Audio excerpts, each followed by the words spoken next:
Oke, shalom anak-anak, shalom semuanya. Oke, kita akan memasuki PJOK bab 10, yaitu pola makan sehat, bergizi, dan seimbang. Oke, sebelum belajar siapkan buku paketnya. Jadi kita membahas. Jadi kalian lihat buku paket sambil simak video ini. Sebelum disimak, sebelum lebih lanjut lagi, ya alangkah lebih baiknya buat yang belum mandi silakan mandi, buat yang belum sarapan silakan sarapan, buat yang belum makan silakan makan, buat yang belum cuci tangan silakan cuci tangan. Oke, pokoknya persiapkan diri kalian untuk belajar ya. Oke, sebelum kita belajar, kita berdoa dulu. Oke, mari kita berdoa. Tuhan Yesus, terima kasih Tuhan atas kasih karunia-Mu Tuhan. Kami mau mulai belajar bab 10. Dan Tuhan, kiranya Engkau sertai kami dan Engkau memberikan hikmat bagi setiap pendengar video ini, dan kami bisa mengerti dan mempraktekannya dalam kehidupan masing-masing. Ampunilah kesiapsiaan kami dan dosa-dosa kami berdoanya di nama Tuhan Yesus. Haleluya. Amin. Oke, langsung saja bab 10, yaitu pola makan sehat, bergizi, dan seimbang. Oke, nanti di pembahasan di bab 10 ada beberapa bagian. Cuma di bagian sekarang video ini, bagian A dan B-nya saja. Sebelum masuk, kita review bab 9 dulu. Kemarin kita di bab 9 kita sudah belajar tentang perkembangan tubuh remaja. Jadi, apa sih yang kita dapat dari bab 9 itu? Intinya adalah pada bab 9 kita telah mempelajari bagaimana proses perubahan fisik dan psikologis pada remaja, serta mengetahui faktor-faktor apa saja yang mempengaruhinya, kemudian mengetahui cara hidup sehat agar terhindar dari penyakit dan kelainan lainnya, seperti itu. Oke, langsung saja. Tujuan pembelajaran kelas 10 sekarang nih, tujuan pola makan sehat, bergizi dan seimbang, yaitu supaya kalian mengetahui dan memahami mengenai pola makan sehat, bergizi dan seimbang, serta pengaruhnya terhadap kesehatan dengan cara membelas kalian. Jadi ingat ya, sejak ada video ini, tugas kalian sama seperti bab 9 membuat video presentasi. Nanti bagian-bagian materinya akan dibagikan. Oke? Yang belum ngumpulin yang bab 9 silahkan buat ngumpulin, dan yang sudah siap-siap kalian akan membuat video yang sama di bab 10 seperti itu. Oke, langsung saja. Oke, pokok pembahasannya ada 5. Yang pertama yang A, kita akan membahas hubungan antara makanan dan kesehatan. Ini apakah ada hubungannya atau tidak, makanan dan dengan kesehatan? Pastinya iya. Apa yang kita makan mempengaruhi kesehatan kita. Yang kedua, yang B, pengetahuan tentang makan sehat. Itu yang C, pengetahuan tentang gizi yang salah. Yang C, usaha-usaha perbaikan gizi yang telah dilakukan di Indonesia. Yang E, pengaruh gizi makanan. Oke, langsung saja yang bagian A, yaitu kita membahas hubungan antara makanan dan kesehatan. Tubuh manusia dapat tumbuh karena adanya zat-zat yang berasal dari makanan. Jadi apa yang kita makan itu sangat mempengaruhi bagi pertumbuhan. Zat-zat yang diperlukan oleh tubuh dan berasal dari makanan itu disebut zat-zat makanan atau zat-zat gizi, seperti itu ya. Jadi yang pertama, gunanya makanan itu yaitu fungsinya membangun dan memelihara tubuh, memberi tenaga kepada tubuh, dan juga mengatur proses fali tubuh. Fali tubuh itu yaitu pertumbuhan tubuh. Jadi apa yang kita makan itu, misalkan kita makan vitamin itu untuk memelihara tubuh, terus kita makan supaya kita ada tenaga, dan kita makan supaya kita dapat bertumbuh, seperti itu. Selanjutnya, tubuh memperoleh zat gizi dalam bentuk makanan, baik yang berasal dari tumbuh-tumbuhan maupun dari hewan. Makanya manusia disebut omnivora, yaitu pemakan tumbuh-tumbuhan dan daging. Kalau yang pemakan tumbuhan disebut herbivora, kalau yang makan daging disebut carnivorous, seperti itu. Lalu selanjutnya, kebutuhan tubuh akan zat gizi tidak dapat dipenuhi hanya dengan satu atau dua macam bahan makanan saja. Jadi perlu yang namanya keseimbangan gizi. Makanya ada 4 sehat dan 5 sempurna. Oh yes.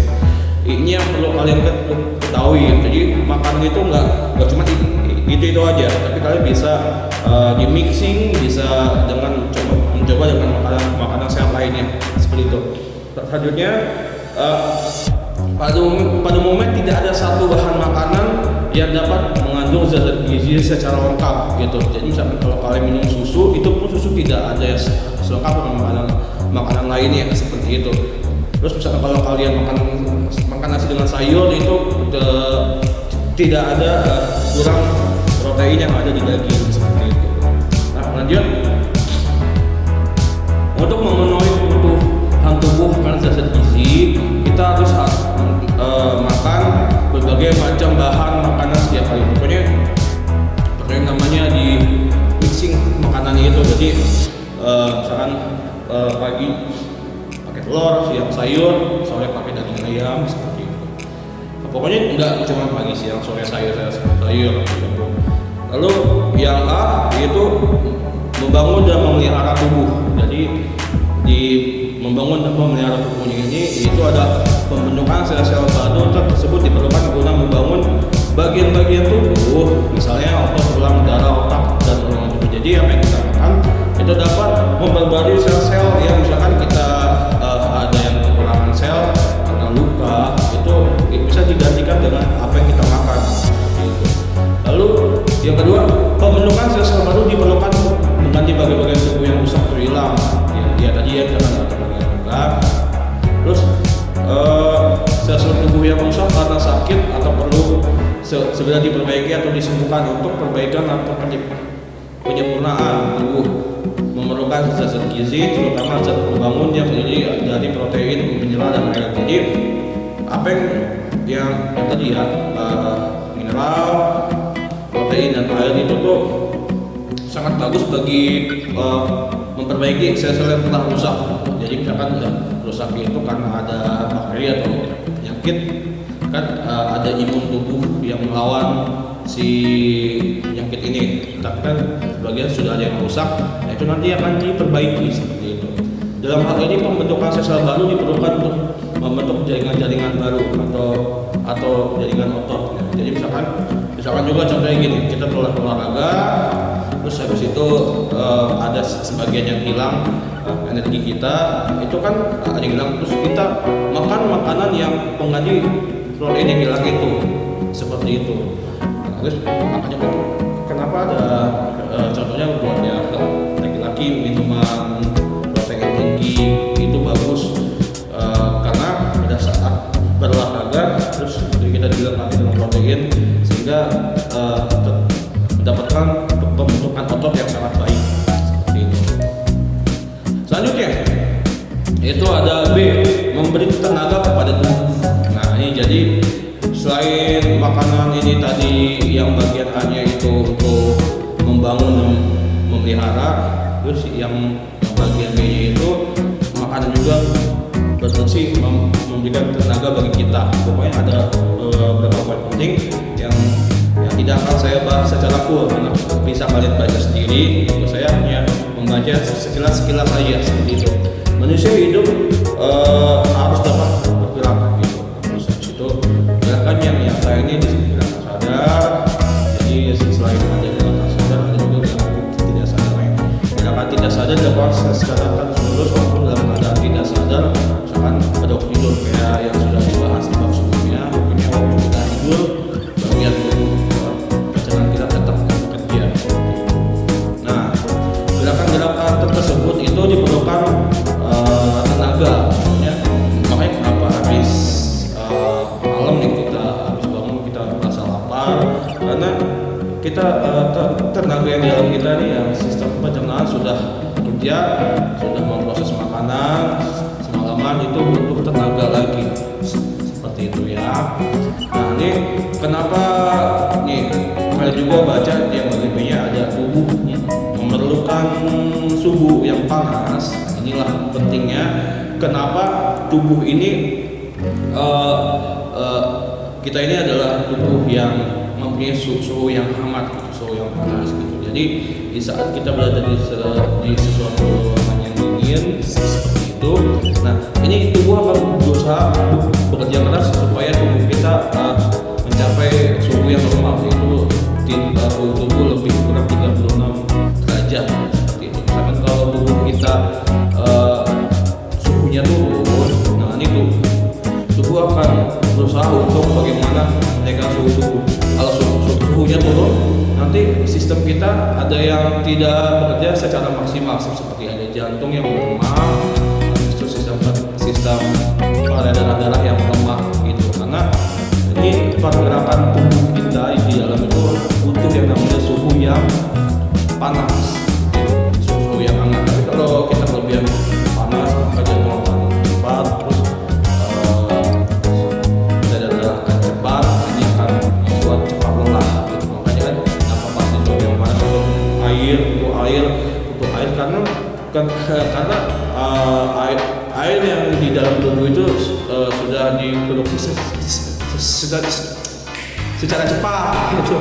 Jadi makanya kita waktu kepanasan butuh banget air, haus karena di saat air dalam tubuh kita, pokoknya di saat tubuh kita sudah kepanasan, fungsinya air di dalam tubuh itu untuk menormalkan kembali suhu kita gitu. Jadi kan cepat kebakar airnya.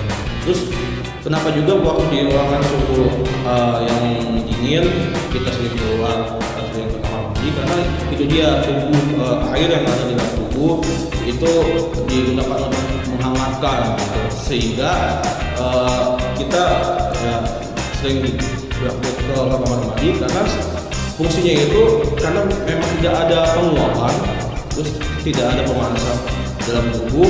Air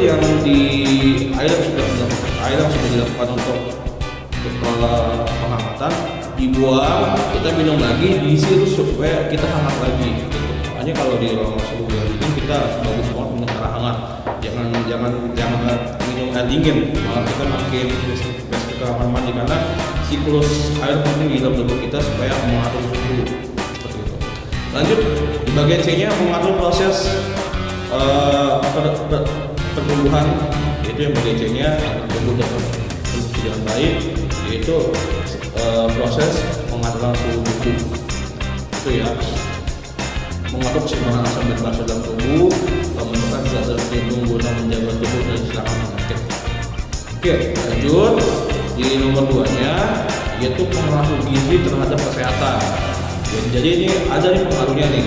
Cadangan zat-zat gizi akan dipergunakan apabila kebutuhan tubuh akan zat-zat gizi sehari-hari tidak terpenuhi. Nah, jadi cadangan gizi kita entah itu di dalam bagian lemak atau apa, itu nanti akan digunakan oleh tubuh kita supaya menghasilkan zat-zat gizi yang hilang seperti itu. Nah, yang bagian tanya,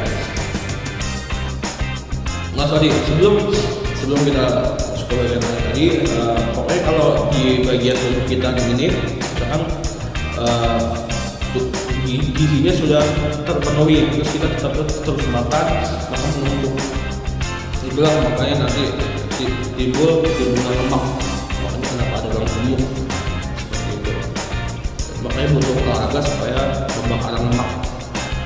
Jadi itu maksudnya gizi yang tersimpan digunakan seperti itu. Jadi orang gemuk itu adalah orang gizi yang tersimpan tidak digunakan. Oke, lanjut. Lubang-lubang dalam tubuh akibat gizi yang salah itu nanti sangat amat berpengaruh bagi enzim.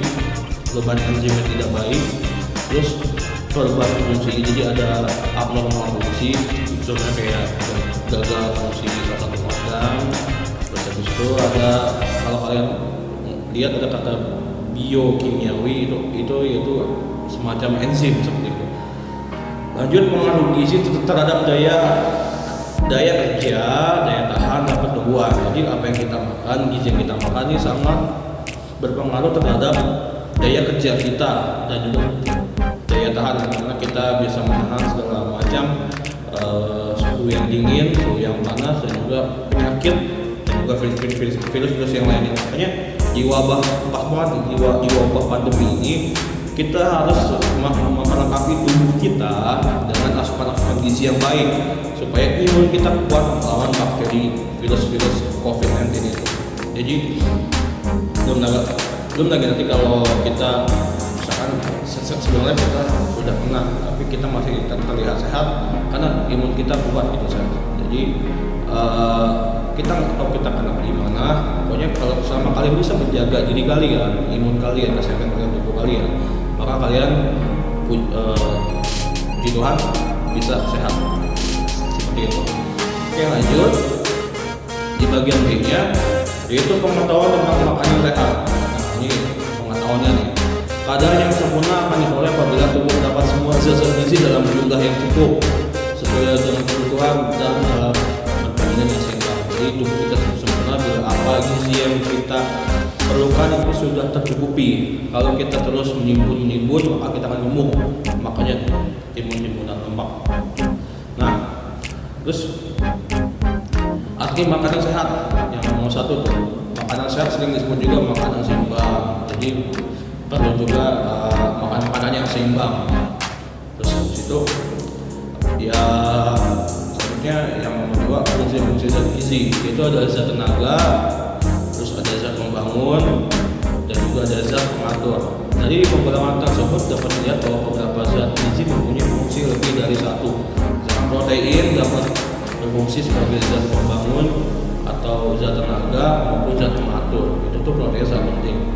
Protein ada di kulit telur, di biji-bijian, kacang-kacangan, dan di daging. Dan kalian bisa melihat di tabel gambar 10.2 122 itu di ada piramida makanan. Yaitu makanan paling bawah ini bayi pokok ya. Sumber tenaga, ada nasi, ada apa gitu, biar. Terus yang kedua itu zat pengatur penting, sayur dan buah. Ini harus makan sayur dan buah. Dan yang ketiga itu zat pembangun, ada kacang, makanan hewani, daging-dagingan tuh, itu hasil olahan, susu, dan yang lain. Oke, lanjut. Dan juga ada melihat ada hidrat arang, dan kalian bisa baca di situ hidrat arang itu apa. Terus kalian bisa melihat lemak, terus mulai ke lemak dari unsur karbo, hidrogen dan oksigen. Terus fungsi utama lemak ialah memberi tenaga kepada tubuh. Terus kalau hidrat arang ini bisa disebut dengan karbohidrat. Jadi contohnya kalian bisa melihat di nasi seperti itu ya. Oke. Dan yang protein berasal dari bahasa Yunani, artinya menempati tempat pertama. Protein sering disebut juga zat bagi telur, atau kata ini berasal dari bahasa Belanda, yaitu ewit, berarti kulit telur. Pertama kali protein ditemukan memang dalam kulit telur, namun kemudian terbukti bahwa protein tidak hanya terdapat dalam kulit telur ya. Oke, selain berfungsi sebagai zat pembangun, protein juga berfungsi sebagai zat pengatur dan zat tenaga. Seperti itu ya. Nah, ini ada fungsi-fungsi protein nih. Pokoknya saya akan baca pentingnya aja. Yaitu ada zat pembangun, terus habis itu ada dewasa dan pada waktu latihan olahraga. Terus setelah menderita sakit keras atau sakit yang menahun, pada waktu hamil, protein dibutuhkan antara lain pertumbuhan dalam kandungan. Ini protein yang zat pembangun seperti itu. Oke. Dan yang terakhir yang D ada zat-zat mineral gitu. Pokoknya meskipun dibutuhkannya dalam jumlah kecil, namun sangat penting bagi zat pembangun dan zat pengatur. Ya contohnya kalau kalian mineral itu ya kayak kalian lihat di tabel 10.1 fungsi dan sumber zat mineral di 164. Meskipun itu dibutuhkannya kecil bagi tubuh kita, tapi itu sangat penting. Minum air yang mengandung mineral itu juga sangat penting. Ya. Oke.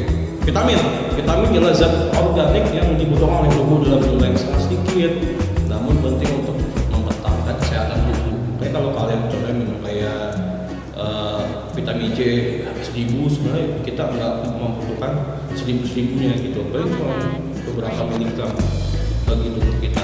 Nah, menurut sifatnya vitamin digolongkan dari dua, yaitu vitamin yang dapat larut dalam lemak, itu ada vitamin A, D, E, dan K, dan juga vitamin yang dapat larut dalam air, yaitu vitamin B dan C. Seperti itu ya.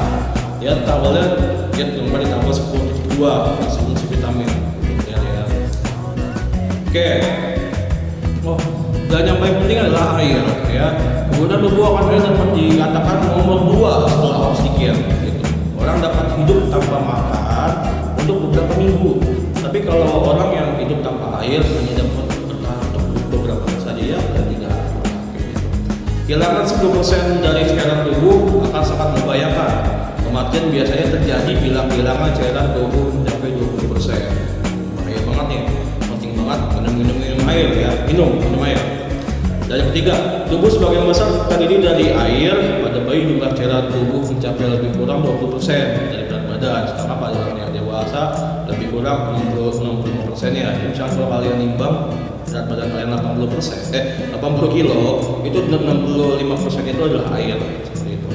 Air terdapat di semua jaringan di dalam tubuh dengan kadar yang sangat berbeda-beda. Dalam gizi misalnya jumlah cairan lebih kurang hanya 65%. Dalam lemak atau tulang kira-kira 25%, sedangkan dalam jaringan otot dapat mencapai 80%. Seperti itu. Air di dalam tubuh selain berfungsi sebagai zat pembangun, air merupakan bagian dari jaringan tubuh yang berfungsi sebagai zat pengatur. Jadi ya yang namanya air mengalir terus dapat berfungsi sebagai zat pengatur, itulah fungsi dan sifatnya air. Lalu selanjutnya sebagai zat pengatur, air berperan antara lain sebagai pelarut hasil pencernaan sehingga zat-zat yang diperlukan tubuh dapat diserap melalui dinding khusus. Makanya kalau habis makan minum air, karena supaya makanan yang sudah diolah itu dapat langsung dilarutkan oleh air sehingga dapat dipermudah diserap oleh usus.